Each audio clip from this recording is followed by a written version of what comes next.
In this video, we're gonna go through some progressions of different types of shoulder blade cars. If you are unfamiliar with shoulder blade cars, this is not a video of where to start. These are gonna be progressions for closed chain, which means instead of my arms moving freely and being out here, they are going to be stationary on the ground, and I'm gonna be moving my shoulder blades around my fixed arms. So we're going to start with the beginner level, and I'm going to walk you through how to make those harder. The beginner level for closed chain cars is going to be in quadruped.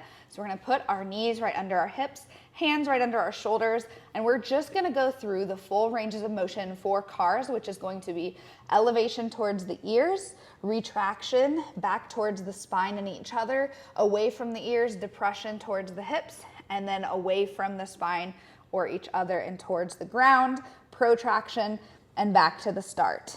And you're gonna do a couple reps here, and then we would reverse the movement as well. So we wanna get each direction, and those are going to be your quadruped cars. Two things we wanna look out for. We wanna make sure that we are not compensating in the spine a ton.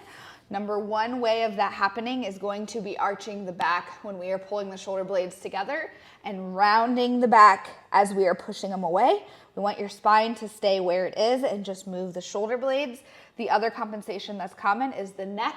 As we are doing our movements, we don't want the neck to be compensating either. This should be a shoulder blade movement mostly. Now, to make that harder, instead of having two hands down, we can make sure that we just use one arm. So remove one hand, and now we can practice with just one arm and doing the same movements. To make this harder, we can go back to two hands and then remove the points of contact from our knees. So for here, we're gonna lift the knees, hover them over the ground, and we're gonna do the shoulder blade cars here. This makes it a little more challenging. You have more of your body weight involved.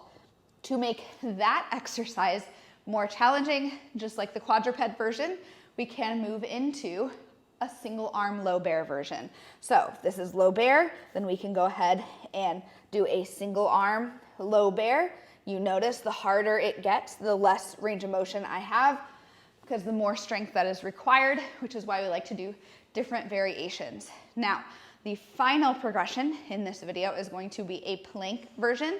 So for that, we're gonna go into a high plank. You can also do these in a low plank. Both are fine. I'm gonna demonstrate in a high plank. You're gonna get into your plank. We wanna find that tucked position. That's how I like to coach it. Stack the rib cage and pelvis, and then go ahead and do your shoulder blade cars like so. And you can do them for 2 to 3 reps in each direction. You can go up to 5 reps. You can split up the directions and do those in different sets. There's lots of options, but the idea is just getting to move your shoulder blades in different loads.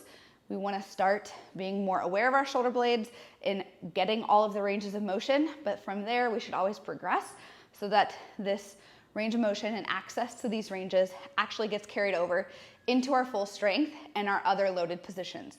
So make sure that you are kind of getting the hang of some of these movements first before you try to go into the harder ones. But also remember not to try to perfect every single movement, and don't stay in the easier options for too long before you just try some of the harder options, because you might be surprised at what you can do.